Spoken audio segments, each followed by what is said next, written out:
Hello, employees. With the recent Supreme Court statement, all employees who are part of EPF before 2014 are eligible to choose the option for higher pension option. This led to a lot of confusion and panic across all the employees. In this video, I will try to present the required details so that employees can take a decision whether to choose option 1 or option 2.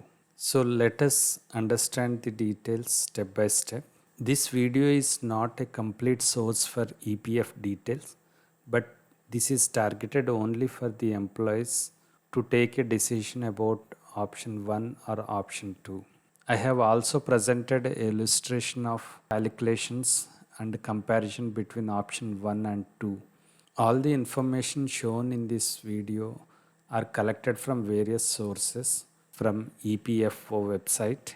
Before we go into details about EPF and how EPF and EPS are calculated, we better understand the history of EPF when it has started and what amendments are taken place. EPFO is one of the world's largest social security organization in terms of volume of financial transactions undertaken. At present, EPFO is maintaining 24.77 crore accounts. In 1951, Employee Provident Fund Ordinance has started. Later in 1952, it has become an act, Employee Provident Fund Act. In 1995, Employee Pension Scheme was started. After that, 1976, Employee Deposit Linked Insurance EDLI is started. Just now we learned that EPF is also offering pension as well as insurance. But here we see we have NPS and other pension policy life insurances. Why we have all these different types when we have EPF already in place? In this video, we learn more about EPF and how different that is from NPS or any other pension policy insurances. This subject is boring to understand as well as difficult. Learning this subject now does not make any difference in our present day life, but definitely decides the after retirement life. So what we decide today will make a great difference in the financial status of the future. Why government is asking for options in EPF? So let's understand in depth. It's worth spending few minutes. Here we can see the contribution of EPF is distributed across various parts. We know very less about these parts. In fact, it is wise to understand all this so that it helps us to take certain decisions. On the left side, we can see 12% of employee contribution directly goes into EPF. But on the right side, employer 13% contribution goes into four different parts. 3.67% goes into EPF and 8.33% goes into EPS. Together, EPF and EPS forms 12%. The rest of 1% out of which 0.5% goes into EDLI and the rest 0.5% goes into admin. EDLI, Employee Deposit Linked Insurance, it's an important feature of EPF. We learn more about EDLI in the coming slides. Admin 0.5% charges goes to EPFO for the office operation. This amount is non-refundable. That means we never get this amount into our hand. Most of the employees are not aware that there is an insurance policy linked with the EPF. A maximum amount of 7 lakhs will be paid to dependent members in case the death of employee during the service period. The premium for this insurance is completely paid by the employer only. Good part of this insurance is there is no minimum service restriction. That is, in case of employee death in the first year of his service or in the last year, no matter, the dependent gets the insurance completely. Again, insurance is calculated on the average monthly salary that is capped at 15,000 rupees. So which is coming around 5,25,000 when calculated for 35 years of service. Government will add additionally 1,75,000, which comes to 7 lakh insurance. Lots of information is available online and in the EPFO website about the application and the approval process. I'm not adding those details here to keep the video short.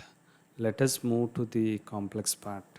Employees have this question about EPF, that what they get after their retirement. That is completing 35 years of service or retiring at the age of 58 or 60 years. What if someone leaves the job in the middle or opt for early retirement? EPF fund is paid completely to the employee only after leaving the job. The accumulated amount has a 8.1% compounded interest that makes a bulk amount. This amount is not exempted from income tax, so we have to pay the tax based on the applicable slab. In case employee takes a loan on the EPF, the bulk amount will reduce drastically. So better avoid taking loan on EPF to get the full compounded amount. Employee pension scheme offers pension to all employees who have paid EPF for more than 10 years. This includes an employee works either in one or multiple organizations. All together will be counted. The amount of pension one receives depends on various factors. Already we talked about EDLI. It is a one-time payment in case of death of the employee. In the last, we see admin 0.5% charges. This goes to EPF organization and employees don't get this amount. In case of early retirement, a reduced minus 4% of pension is paid if employee leaves the job before 50 years of age, and a higher pension is paid at 60 years of age. Finally, we reach to the complex part of the EPS rules and regulations. 8.33% of employer contribution goes to employee pension scheme, that is EPS. Since 1995, the cap limit is amended 3 times. During 1995 to 2014, 6,500 rupees is the limit. After 2014, this limit is increased to 15,000 rupees. With the recent announcement from Supreme Court, the limit is further extended to utilize the full basic plus DA amount. That means there is no cap in this case. This rule comes with an option to choose. Every employee should decide whether to go with existing 15,000 cap or unlimited cap. Usually EPS is not calculated on the total basic plus DA. Instead, it is calculated on a fixed amount that is capped at a maximum limit. This limit is declared by EPF organization. That is what we are calling as cap. You have reached till this point, means I hope you understood the rules. But in case you still feel confused, please go back and listen from the beginning again. I will now calculate and show you how numbers are changing for each of these two options. In the illustration here, on the left hand side, we see employee contribution, and on the right side, employer contribution. The left side employee 12% contribution goes directly into EPF part. So this part is very simple to calculate. That's the reason this is removed from the rest of the calculation. We are right now concentrating totally on the employer calculations because the complex part is in the EPF and EPS calculations. Again, here we have only 12%, but in actual it is 13% employer contribution. The 1% goes into ELDA, that is insurance and admin charges, which we are not calculating in this illustration. On the right side, employer contribution, we have two parts, EPF, which is around 3.67%, and EPS, that is around 8.33%. You can add employee EPF contribution with the employer 3.67% of EPF contribution to get the actual full EPF amount that you will be getting at the time of retirement. Again, this is calculated based on the number of years of service. Before we proceed further, let us consider some important points here. Option 1 and option 2 are named for our understanding only. EPF organization actually did not mention these as options. Even in this circular, it is called as higher pension option, the second option what we are calling here is termed as higher pension scheme. The second point to note is all calculations are made on some assumptions and the amounts are rounded for easy understanding. In this example, I consider an employee whose basic plus DA is 1 lakh rupees throughout his 35 years of service. In reality, this will be different for different employees. Again, raise in salary or bonuses given in between the service are not considered in this illustration. Since 2014 to till date, in the existing option, EPS is calculated at 8.33% on the 15,000 cap. That is, if your basic plus DA is below 15,000 rupees, 8.33% is calculated on your actual basic plus DA amount, not on the 15,000 rupees. In case your basic plus DA is more than 15,000 rupees, 8.33% is calculated only on 15,000 rupees. In our example, we consider only the employee whose basic plus DA is more than 15,000. Actually, our employee we consider here is having 1 lakh rupee as basic plus DA.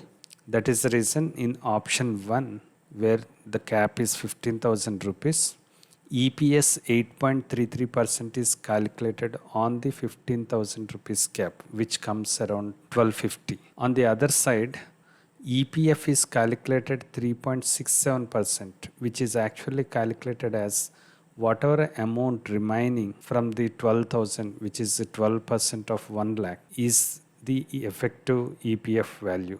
Here we can see 12,000 minus 1250, that is coming around 10,750 rupees. In option 2, higher pension, where there is no cap, EPS 8.33% is calculated directly on the 1 lakh rupee, which is coming around 8,330 rupees. The remaining amount that is deducted from 12,000, which is coming around 3,670 rupees, goes into EPF part. In these two scenarios, we can clearly observe the difference of amounts getting divided between the options. But you can notice here, in either case, the amounts contributed by employee and employer has no change. It is only distributed differently between EPS and EPF. As the name says, the higher pension option has higher amount contributed to EPS. Just by looking at the higher EPS, don't come to a conclusion that you will get high pension. Actually, we need to further calculate. Our calculation is not over yet. This slide gives us the complete comparison between option 1 and option 2. If we go with option 1, our EPF and EPS monthly contributions will be like 10,750 and 1,250 rupees. When we calculate the entire service, that is 35 years, with the monthly contributions of EPF and EPS, that combines to form a lump sum fund of around 2.55 crore at the rate of 8.1% compound interest. So we get a pension of 7,500 rupees per month in this option. Whereas in option 2, that is higher pension, the EPF and EPS are 3,670 and 8,330 rupees. Here we see the EPS contribution is more compared to EPF. But when we observe the lump sum fund that is accumulated at the end of 35 years is way less compared to the lump sum fund in option 1. Whereas the pension per month is 50,000, which is more than compared to 7,500 in option 1. This illustration is for our understanding only. All the numbers depicting in the illustration are nearest and rounded values only. To give a picture of how amounts are divided between EPF and EPS, and in the long term, how these amounts are compounded, we can clearly see in the chart. Based on this chart, depending upon our needs and requirements, we can take a decision whether to go for option 1 or option 2. People who look for a lump sum fund when they retire, option 1 will be suitable for them. whereas people who are looking for higher pension every month throughout their life, option 2 is appropriate for them. There are several other cases that needs to be considered while calculating the EPF. It is not a simple calculation because salary is not constant throughout the service. The payment of income tax when the lump sum fund is received after 35 years, that is also not considered in this calculation. Finally, it is our choice to select between these two options. Depending upon our needs and our future requirements, we need to wisely select the option so that it won't be a surprise when we retire. I hope the required fundamental details are covered in this session. Hope you understood. Thank you for watching.